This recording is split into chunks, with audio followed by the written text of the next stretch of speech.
Now that's an ass.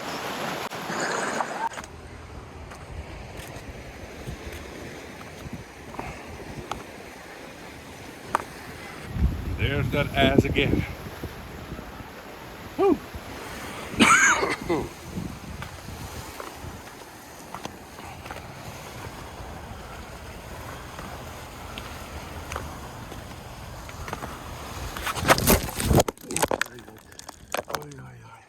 Hello everybody, how are you today? I hope this video finds you all well. In case you're new, my name is Ass, also known as Dr. October and sometimes Dr. Mika. Well, in case you were wondering, I was in Greece for the past 3 weeks, hence why no videos really lately. And anyway, this year I have been a little bit non-productive when it comes to videos, but hey, life and work kind of steps in the way, and sometimes I'm just too tired to do them. But I'm watching as much as I always was, I think, other channels' videos. And anyway, blah blah blah blah blah. This is what happens when I don't edit or plan too much ahead of the videos. Okay, this is a contest entry video to middle life crisis rant Joachim.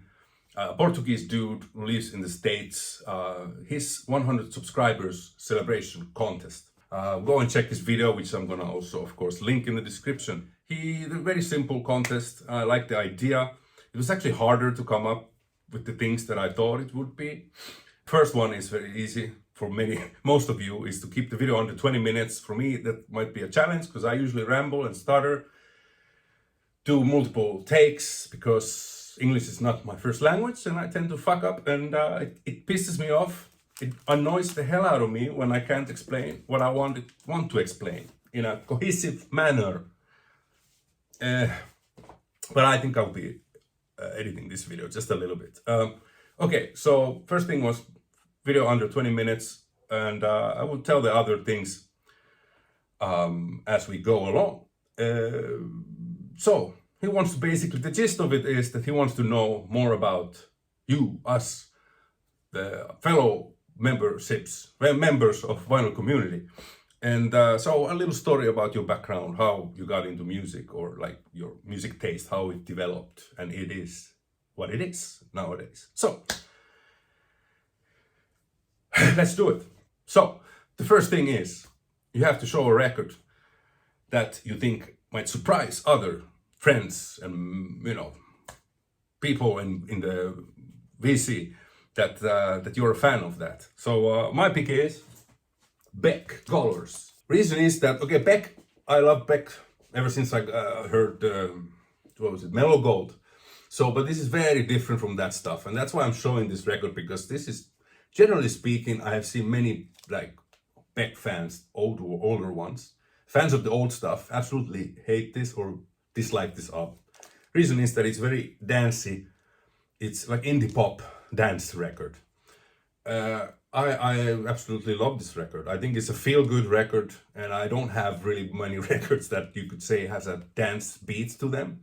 This has several songs that are like, if I ever go to a disco and someone plays this, I'll be on the stage. I'll be dancing. I don't ever dance, but for this album, I will be dancing. If you want to check some songs that I like, all of them are great songs, but Dear Life, Seventh Heaven, and No Distraction are like really good ones. Wow also. But anyway, this is the deluxe 2LP version on 45 RPM. Sounds bloody fantastic. So yeah, this is a little bit odd record if I compare to the other records what I have here in my collection. Second thing is, he wants you to a little bit tell about your musical adventure, your road, how you got to where you are now. So my earliest memory of listening music was something like this.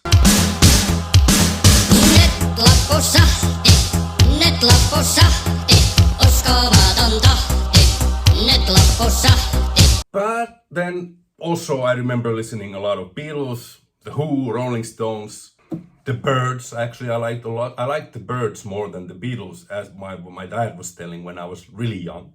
Anyhow, and then he made some mixtapes for me with like AC/DC, all the aforementioned bands. So those were like kind of first bands that I started to kind of listen and getting into when I was quite young, younger than 10 years old for sure. My dad, speaking of that, actually, I'm going to follow Joachim's template, his example of his video, that my parents both were very much into music. They loved listening to music, so there was always music in the house. My dad was also a drummer in his younger days when he was like adolescent, early, late teens, early 20s. He played in some band called Exotic. And I remember I gave him a hard time when I was myself a teenager. Like, oh man, like there's a zillion exotic bands, I'm sure. Such a lame name, but anyway. But hey, in short, I have to say, without my dad, my dad shaped pretty much my musical taste when I was younger. And not like he was forcing that stuff on me, but he was playing and I was hearing this music every day. My mom was more into Finnish lager and tango stuff. My dad was also into that kind of stuff, but like I said, he was a little bit more into, like his favorite band was the Beatles and the Who. So he had also that rock thing. He liked rock music. So he was a little bit more open-minded than my mom. Anyways, I remember also that once my dad had a bunch of Accept records that he got from a friend or a workmate of his, and he made me a mixtape of Accept on one side and AC/DC on one side. I just remember this one cassette tape very well. Too bad I haven't found it in my sister's attic where I have everything. And also my dad bought me a pretty good stereo system when I was young, a JVC tower thing with components separately. And well, he kind of bought it also for himself because every so often when I came from school back home, he was there in my room making mixtapes for himself or, just copying records from the library or from his friends on tape.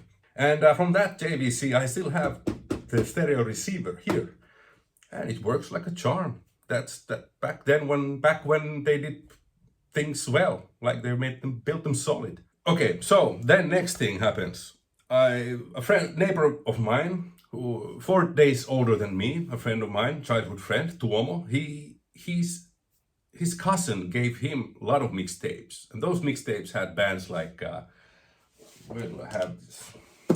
So that mixtape had bands like Nuclear Assault, and from this album specifically. And back then I didn't really differentiate like punk and thrash and metal. I was just like, whoa, this is some really wicked rock. So this is the earliest memory that I remember what was on those tapes. And also my cousin, one of my older cousins as well, gave me mixtapes of what have you, all this typical. There were Guns N' Roses, even some Aerosmith, but I never warmed up to Aerosmith. I just have a problem with Steve, Big Mouth, anyways. And that was and still is a killer fucking record. Okay, anyway, that was my first date into more harder stuff and more extreme. And by extreme, I mean I got a tape of Carcass. That kind of turned the world upside down for me. There was also Morbid Angel now, I remember. All those household names. Death metal bands, Cannibal Corpse, Morbid Angel, Obituary. I had a mixtape of that from my neighbor. My cousin was more into a little bit like wussier rock. Then I remember that I was introduced quite early on to a magazine called Thrasher. And there was an article, an interview from this band, because this album had come out, Quar. And I was hooked with the pictures, because I was already then into horror movies and gore and stuff. Did I mention that I was like 9 or 10 when I saw Evil Dead? Anyways, and after that it was just no turning back. Original pressing of Scumdogs of the Universe. Fantastic album. This was my introduction to Quar.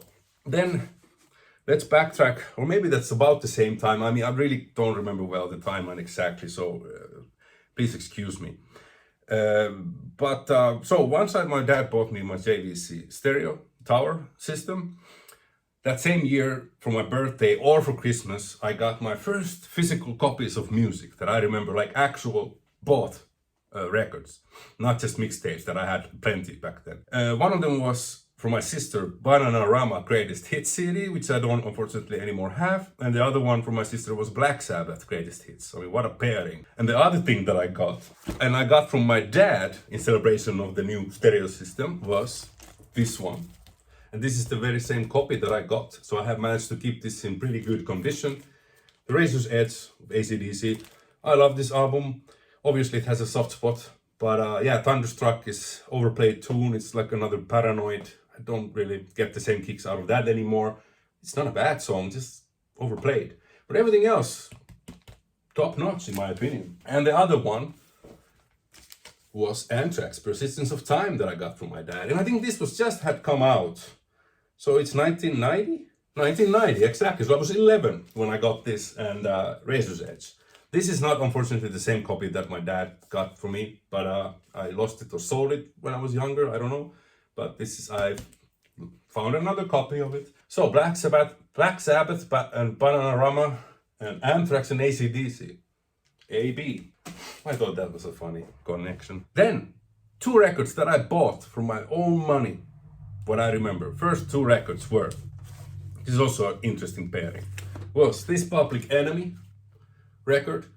And this I bought just because I had seen Terminator 2 and Edward Furlong had wearing Public Enemy t-shirt. I had seen, I guess, in Thrasher or somewhere, something like this, and I knew it was hip-hop, but I didn't really know much about hip-hop, except from that Finnish crap I had been listening when I was very young. And this is that very same copy that I bought back then. And the other album I bought on the same trip was Justice for All, and this is also the same copy. This has been played to death. It still plays, but with some background noise. Okay, after that, I was really much, like I said, into death metal and thrash metal and so forth.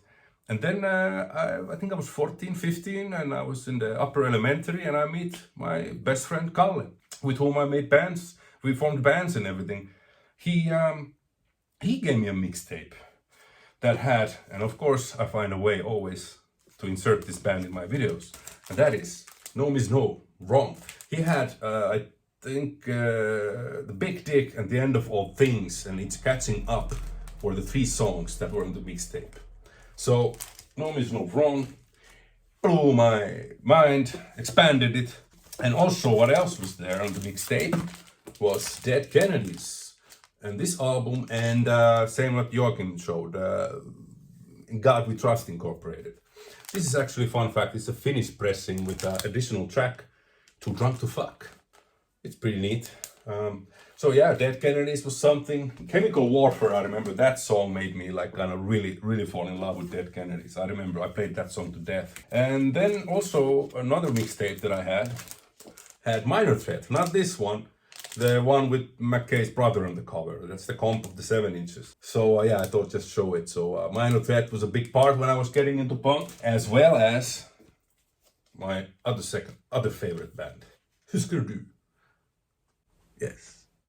This album and this EP and Everything Falls Apart was on one tape, and I fucking loved it how fast it was. Then came also Motorhead in the picture, and I should show the other one because they are such a good pairing.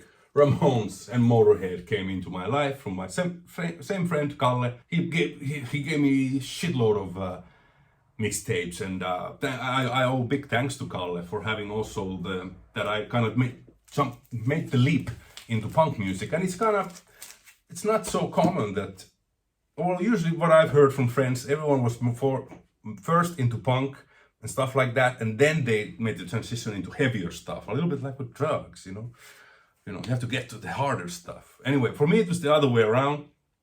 I was more, I mean, obviously I had stuff like Nuclear Assault, and I mean, there's so many bands I remember that, like Sperm Birds also I had, like things that sounded back then to my untrained ears that, hey, this is just like trashy hard rock metal, whatever. But in fact, it was, you know, if we want to split hairs, it was kind of crossover or hardcore punk, even stuff like that. But I didn't make the, differentiation. I didn't make but Discharge. I remember my cousin gave me a tape of Discharge. Hear Nothing, See Nothing, Say Nothing. That was also a banger. Anyhow, so that's basically it. And then, after that, it was just, give me more. And I was really into American punk. I wasn't that much into Finnish stuff. There were some bands that I liked, like Falsetrist and H.C. Anderson. Like in the 90s, I got to hear those first time, and I liked those. But like the Finnish bands, I have more, Chaos and Ratus and all those. In my later years, I have started to more appreciate them. I don't know, I just thought always music in Finnish was boring. I wanted to know because I was also learning English back then. Metallica and all those bands made me want to know and understand the lyrics, so I kind of learned from that, and my cousin who helped to translate some of those lyrics. So yeah, that's it. And then when I found Descendants and all that California punk scene, I was really into that. Black Flags, all those usual names. And yeah, and the musical journey is still going on. It's, it never ends there. Yeah, I think that was it. Oh, I'm just under 20 minutes. I thank you all for watching, and go and check out Joachim's channel. Link is in the description, and take part in this contest if you feel like. Yeah, support the vinyl community, punk rock community. Okay? Let's see what this is gonna look like. Bye bye.